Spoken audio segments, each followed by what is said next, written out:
잠언 13장 1절부터 25절입니다. 네, 다 찾으셨죠? 네, 제가 봉독하도록 하겠습니다.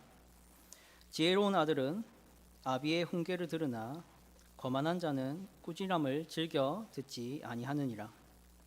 사람은 입의 열매로 인하여 복록을 누리거니와 마음이 괴사한 자는 강포를 당하느니라. 입을 지키는 자는 자기의 생명을 보전하나 입술을 크게 벌리는 자에게는 멸망이 오느니라. 게으른 자는 마음으로 원하여도 얻지 못하나 부지런한 자의 마음은 풍족함을 얻느니라. 의인은 거짓말을 미워하나 악인은 행위가 흉악하여 부끄러운 데에 이르느니라. 공의는 행실이 정직한 자를 보호하고 악은 죄인을 패망하게 하느니라.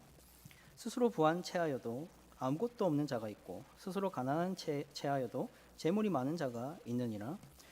사람의 재물이 자기 생명의 속전일 수 있으나 가난한 자는 협박을 받을 일이 없느니라. 의인의 빛은 환하게 빛나고 악인의 등불은 꺼지느니라. 교만에서는 다툼만 일어날 뿐이라 권면을 듣는 자는 지혜가 있느니라.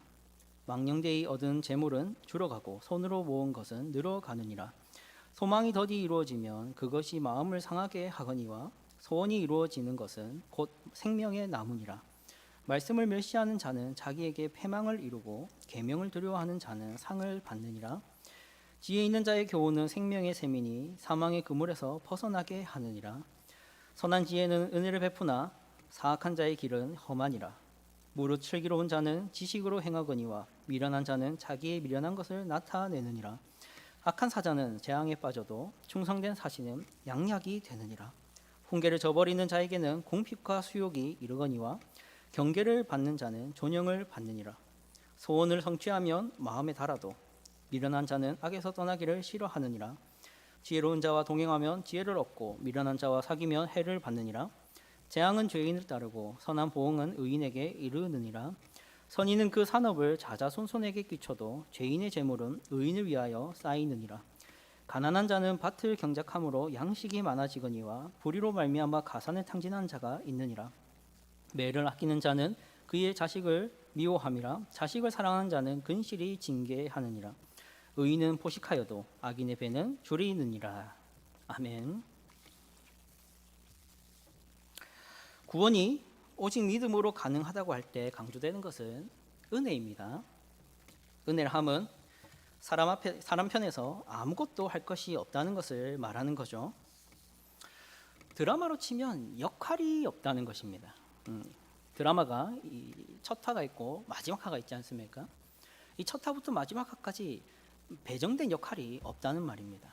아무런 비중도 차지 않는 그게 은혜다라는 말의 의미이죠. 그래서 우리가 구원을 은혜로 받는다 할 때 이 드라마에서 아무 역할이 없는 것과 마찬가지라고 생각하시면 됩니다. 그러나 우리가 신약 성경을 읽다 보면 그게 아닌 것처럼 표현하는 부분이 있죠. 가장 대표적으로는 야고보서라고 할 수 있습니다. 거기서는 가장 대표적인 구절이죠. 행함이 없는 믿음은 죽은 믿음이다 라고 말을 합니다. 자꾸만 이웃 사랑해라, 형제를 사랑해라, 말을 조심해라, 차별하지 마라, 이런 것들이 야고보서에 계속 나옵니다. 그래서 우리는 구원에 대해서 많은 혼동을 가지게 되는 거죠. 은혜라고 얘기했더니 보니까 뭔가 해야 하는 것들이 너무 많은 거죠.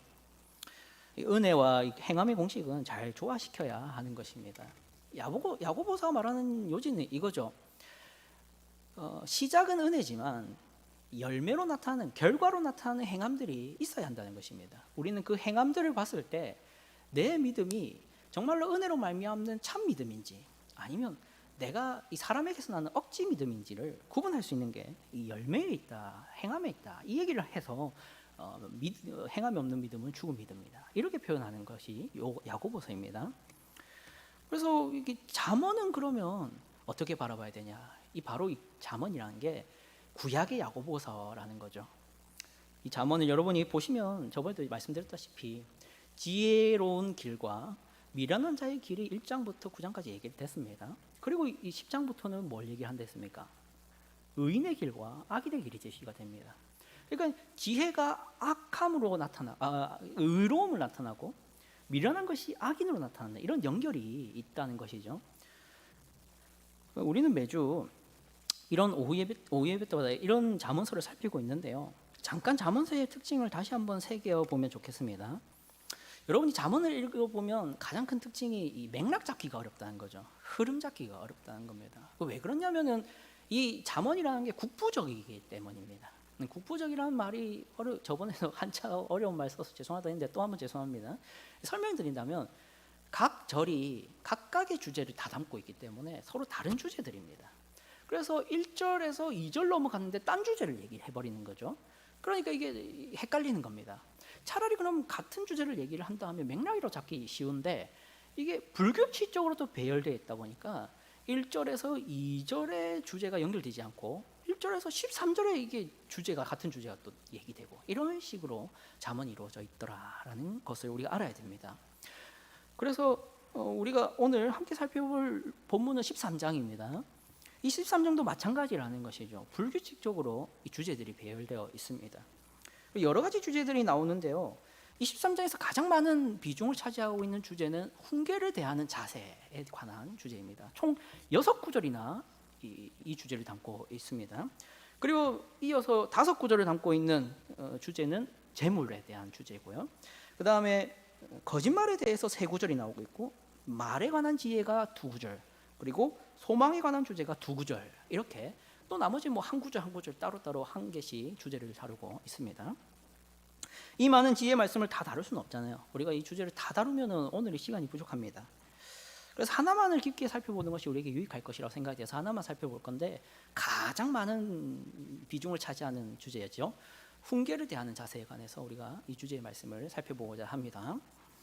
이 주제를 통해서 오늘 말씀을 통해서 훈계를 어떻게 들어야 되고 어떤 자세로 들어야 되고 무엇을 들어야 되고 어떻게 하는 것이 최선의 선택인지 이것을 깨닫게 되는 시간 되길 바랍니다.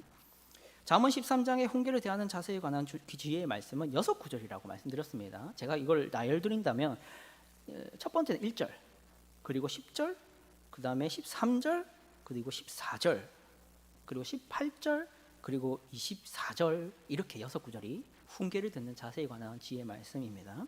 1절부터 보겠습니다. 여러분 1절 한번 다 같이 보겠습니다. 1절 보십시오. 지혜로운 아들은 아비의 훈계를 들으나 거만한 자는 꾸지람을 즐겨 듣지 아니하느니라. 아멘. 지혜로운 아들은 하면서 구체적인 정황이 제시되고 있습니다. 어떤 정황이냐? 아버지와 아들의 정황이 나타나고 있는 것이죠. 아버지와 아들의 관계, 수직적 관계죠. 다르게 표현하면 권위적인 관계입니다. 권위가 성립하는 관계죠. 어떤 점에서 권위가 성립하냐? 한쪽은 낳은 자고 한쪽은 낳아진 자로서 권위 관계가 성립이 합니다. 권위라는 것은 훈계를 하는 것과 훈계를 받는 것이 더 수월하게 해주는 아주 좋은 조건이 됩니다. 우리가 변호사, 검사, 판사 한다면 법에 관한 권위를 지닌 직업군들이고, 그리고 헬스 트레이너, 생활체육교사, 의사까지도 우리는 권위를, 특히 어디에 권위냐, 몸에 관해서, 건강에 관해서 권위를 가지는 직업군이라고 할 수 있습니다. 아버지는 어떨까요? 아버지는 인생을 더 오래 살았고 경험을 더 많이 했다는 점에서 권위자입니다. 그래서 아버지의 지혜로운 아들은 아버지 말을 듣는다는 것이 당연히 말해지는 것이죠. 우리가 그렇기 때문에 이 1절의 말씀을 여러분이 그냥 들으면 당연한 얘기 하는 거 아닌가라는 생각을 할 수도 있습니다. 이런 당연한 얘기를 지혜라고 하고 있느냐, 나도 다 안다라고 말씀하실 수도 있는데, 그러나 여러분 정말 그럴까요? 우리가 정말 이 말에 쉽게 동의하고 있는 삶을 살고 있는 게 맞을까요? 우리와 함께 살아가고 있는 현대인들 부르는 별명이 있죠. 현대인들의 별명, 반권위주의자라는 별명을 가지고 있습니다. 현대인들은 권위를 극도로 미워하는 사람들입니다. 그들은 권위라는 말을 다르게도 표현하는데요, 폭력이라는 단어로도 표현합니다. 그래서 위에 사람들이 뭔가 가르치려 들고 훈계를 하려면 그것을 꼰대라고 말까지 하죠. 부모에게 끌려다니는 삶을 사는 사람은 바보 같은 삶을 사는 거고, 옛날 사람들이 정해놓은 전통적인 방식으로 사는 것은 고리타분한 삶이라고 부정적으로 말을 합니다. 나보다 잘 모를 것 같은 비전공자, 친구나 나이 어린 사람들이 내게 훈계하는 것이야 당연히 받기가 힘들죠. 저도 이게 지금 얼마 되지도 않았지만 이게 대학생들이 저한테 막 이래라 저래라 하는 것을 보면 뭐 별로 차이도 안 나는데 저랑 그리 듣기 힘듭니다. 근데 여기서 말하는 건 그게 아니지 않습니까? 아버지의 교훈입니다. 그럼 이런 권위 앞에서는 우리는 당연히 들어야 되는 거 아닙니까?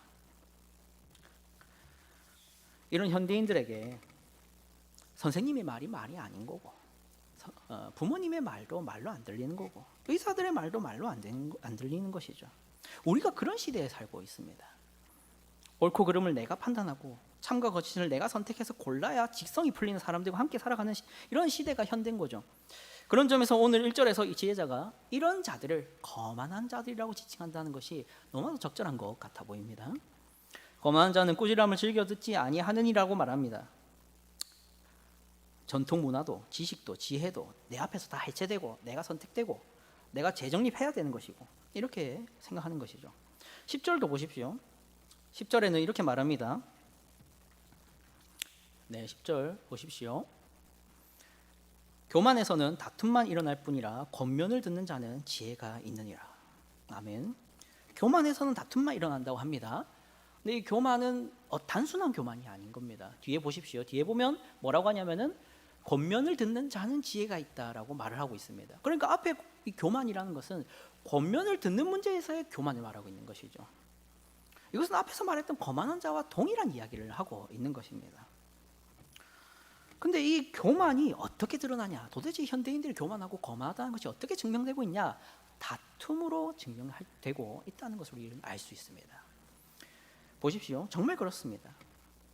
여러분이 이제 안정과 평화를 중시하거나 뭔가 싸우지 않고 평화롭게 이게 지내는 것을 추구하는 사람들은 쉬쉬하고 조용히 하고 말하지 않고 하니까 그냥 별일 없어 보이고 그런 삶을 살고 있지만 여러분들이 이게 한번 밖에 나가서 뭐 인터넷상으로라든지 아니면 공개적으로라든지 아니면 뭐 누군가 개인적인 대화에서라든지 여러분의 개인적인 의견을 한번 피력해 보십시오. 정치적인 의견이든 종교적인 의견이든 남녀 성별에 관한 주제든 상관없습니다. 여러분이 정치적으로 진보든 좌파든 상관없습니다. 어떤 의견이든 한번 내보십시오. 그럼 바로 어떻게 됩니까? 하이에나가 사냥물에 뛰어들듯이 여러분의 이야기에 바로 사람들이 달려들 것입니다. 그게 현대죠. 도대체 왜 그렇습니까? 왜 기성세대와 신세대가 이렇게 갈라지고 왜 남녀가 이렇게 갈라지는 것입니까? 거만하고 교만한 자들의 사회이기 때문이라는 겁니다. 교회도 마찬가지죠. 교회도 할 말이 많습니다. 교회는 이런 현대에 자유롭습니까? 현대 이런 사상, 교만하고 거만한 사상들이 교회는 없습니까? 있습니다.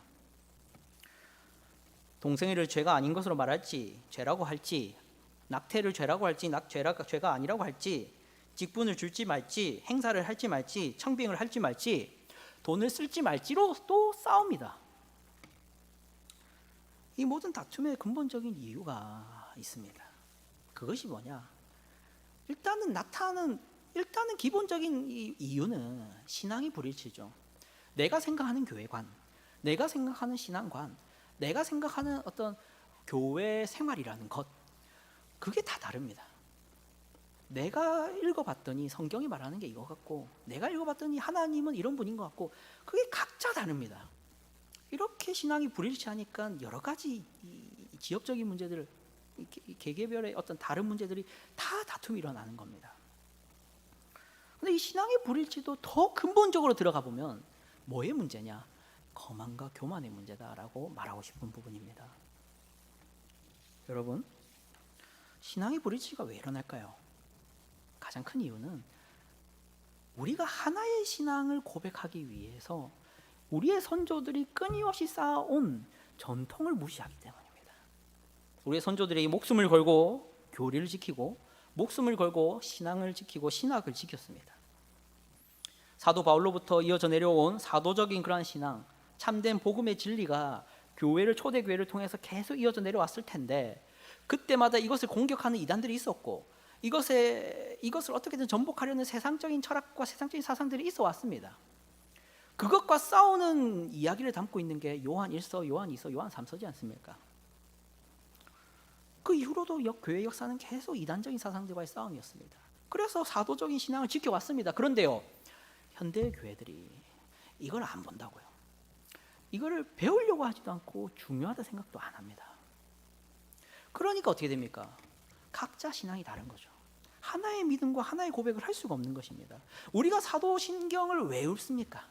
우리 교회가 이 믿음만은 하나가 되자라는 의미에서 사도신경을 하는 겁니다. 그러나 안 본다고요. 내가 성경을 판단하고 내가 진리를 결정하고 내가 옳고 그름을 내 잣대로 일단은 살펴야 되는 것이지, 옛 선조들이 뭐 알려줬고 지켜줬고 뭐 유산으로 내려줬다는 거, 그거는 좀 필요 없는 것 같은데 교만이죠. 13절에 보십시오. 말씀을 멸시하는 자는 자기에게 패망을 이루고 계명을 두려워하는 자는 상을 받느니라. 아멘. 아버지의 훈계 곧 권위자의 훈계를 듣는 것은 마땅합니다. 거만한 자는 권위자의 말도 무시하겠지만 겸손한 사람은 권위를 인정하고 소홀하게 훈계를 듣습니다.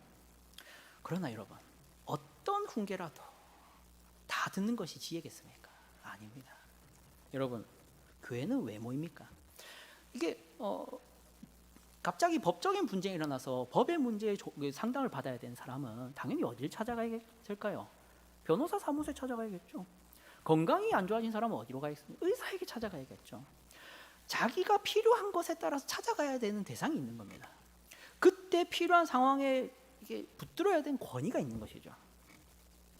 교회는 왜 모입니까? 우리 교회가 구도자들이 모였지 않습니까? 그거 왜 모였습니까? 내 죄의 문제 때문에, 구원의 문제 때문에, 생명의 문제 때문에, 영혼의 문제 때문에 여기에 모인 거 아닙니까? 그럼 여기 와서 우리가 어떤 권위 앞에 엎드려야 될까요? 죄의 문제를 해결해 주는, 구원을 가능하게 하는 그 비결과 그 방법과 그 놀라운 능력을 가진 것에 권위를 이렇게 부여해야죠. 그게 뭡니까? 성경이잖아요. 하나님의 말씀과 계명을 기록한 성경이 우리의 죄의 문제를 해결해 주는 유일한 권위입니다. 그렇기 때문에 우리는 교회에 모여서 세상 철학, 마케팅, 심리학 이런 것들의 권위를 부여할 게 아니라 우리 하나님의 말씀, 성경의 권위를 부여해야 하는 것이죠. 13절에 그 얘기를 하고 있는 것입니다. 어떤 훈계에 집중해야 되냐? 말씀과 계명이 나를 분명히 구체적으로 제시하고 있는 것이죠. 창세기, 출애굽기, 레위기, 민수기, 신명기로 대표되는 구약 성경과 잠언과 뿐만 아니라 모든 시 문학들 속에 나타난 하나님의 뜻이 중요하다는 얘기를 하는 것입니다. 제가 이렇게까지 훈계는 잘 들어야 되고 겸손히 들어야 되고 권위를 인정해야 되고 또한 그것은 가장 좋은 내용이라고 한다면, 특히 우리 교회에 가장 중요한 훈계를 한다면 말씀 계명이다, 이렇게까지 제가 말씀드렸지 않습니까? 그럼 여러분은 맞지 맞다 동의한다 이렇게 쉽게 하실 수도 있습니다. 그러나 제가 앞에서도 얘기했지만 정말 그렇습니까? 제가 자주 하는 말이죠. 정말 그렇습니까? 우리의 현실을 한번 보십시다. 우리가 정말 이걸 동의하는 사람처럼 살고 있는지 아닌지를 한번 생각해 보자고요. 세상의 불신앙인들은 차치하고서도 하나님을 신앙하는 우리 한국교회가 정말 말씀과 계명, 이 성경을 구원에 있어서 최고의 권위로 생각하고 있는 건지 아닌지를 우리는 한번 생각해 봐야 됩니다. 우리 한국교회가 정말로 성경에 충실했다고 생각하십니까? 우리 그리스도인들이 정말로 성경에 충실한 삶을 살았다고 생각하십니까?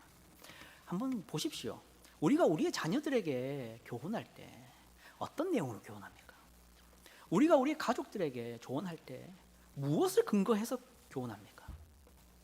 우리가 나 자신을 교훈해야 될 때 어떤 책을 들여다봅니까?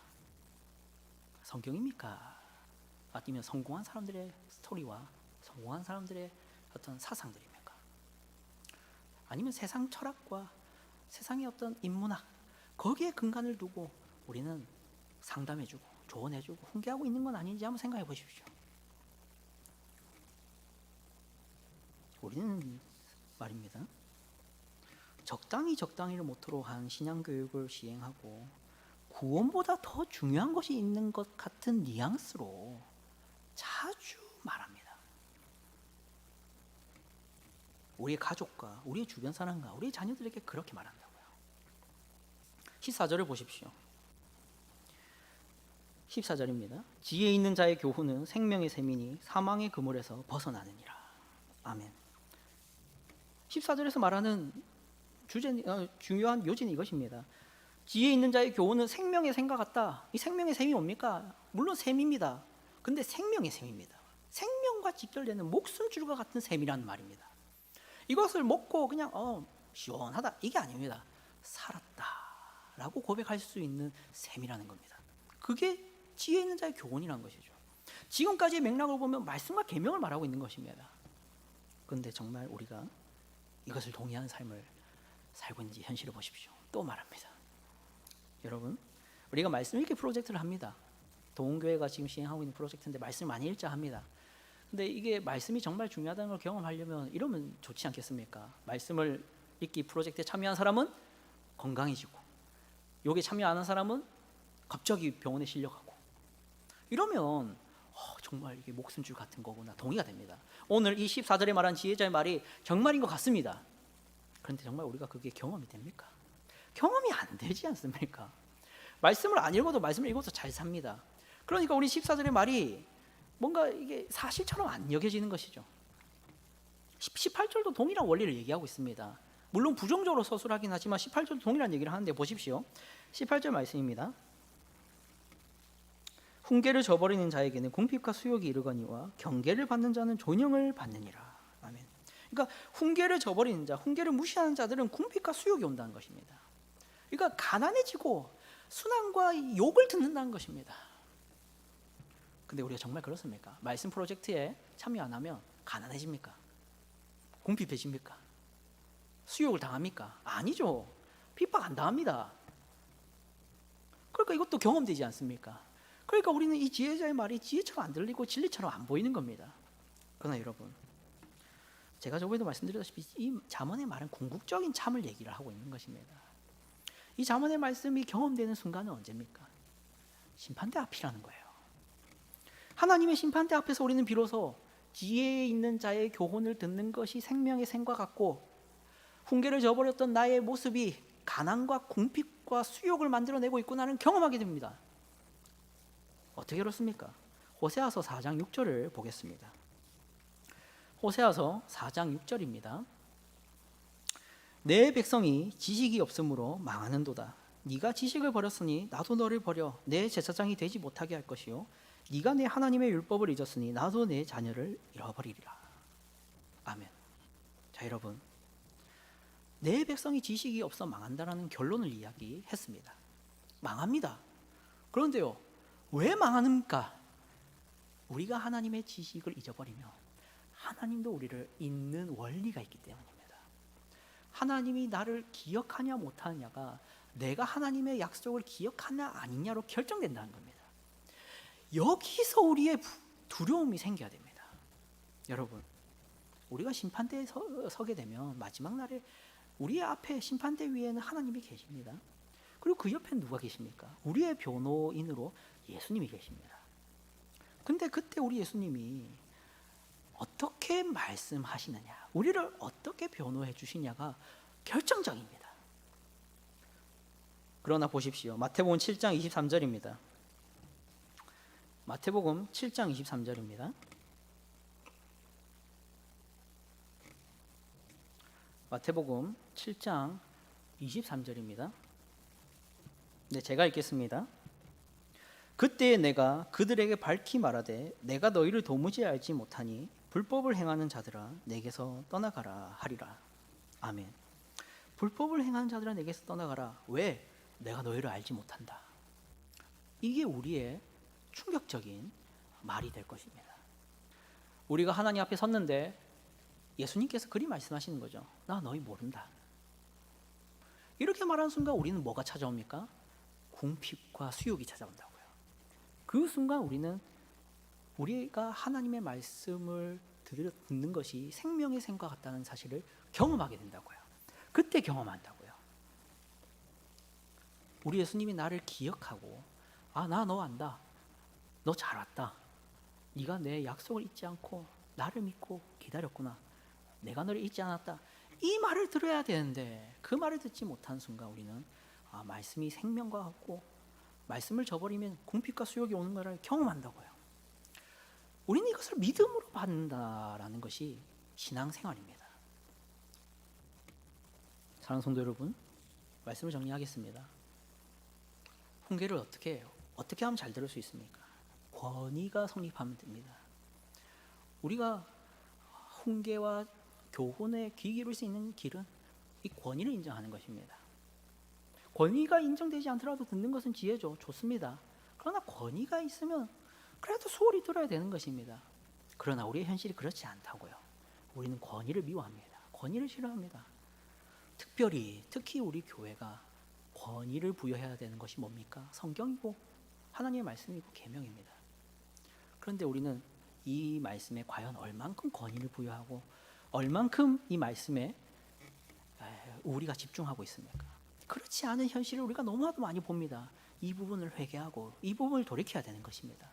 그래서 우리가 내가 하나님의 말씀을 잊었을 때 하나님도 우리를 잊어버리겠다라는 그 말의 두려움을 언제나 간직하고 우리가 하나님께 잊혀짐을 당하지 않기 위해 우리 예수님께서 마지막 날 나 너 기억한다라는 말을 하실 수 있도록 만들기 위해 여러분은 하나님의 약속을 기억하십시오. 하나님의 말씀을 들으시고 그분의 교훈에 집중하십시오. 그래야 우리의 죄의 문제, 우리의 구원의 문제를 해결하시는 여러분이 되시길 주님의 이름으로 축복합니다. 아멘. 기도하겠습니다. 하나님 아버지 감사합니다. 우리가 함께 모여서 잠언 13장의 말씀을 살펴보았습니다. 우리가 훈계를 듣는 자세가 어떠해야 되는지를 알려주는 이 지혜자의 말씀을 통하여 우리가 얼마나 이 지혜자의 말에 동의하지 못하고 살았는지를 고백합니다. 하나님의 말씀의 권위, 하나님의 성경의 권위, 그 권위를 우리가 부인하지 않고 살아갈 수 있도록 우리가 세속에 물들지 않게 하여 주시고 그런 방권위주의에 물든 사람이 되지 않게 하시고 우리의 죄의 문제와 우리의 구원의 문제를 위하여 세상의 이야기들이 아니라 하나님의 이야기에 집중할 수 있는 저희 모두 되게 하여 주시옵소서. 그리하여 마지막 날 주 예수 그리스도로부터 내가 너를 안다라는 말 한마디를 들을 수 있는 저희 모두 되게 하여 주시옵소서. 살아계신 예수 그리스도의 이름으로 기도드립니다. 아멘.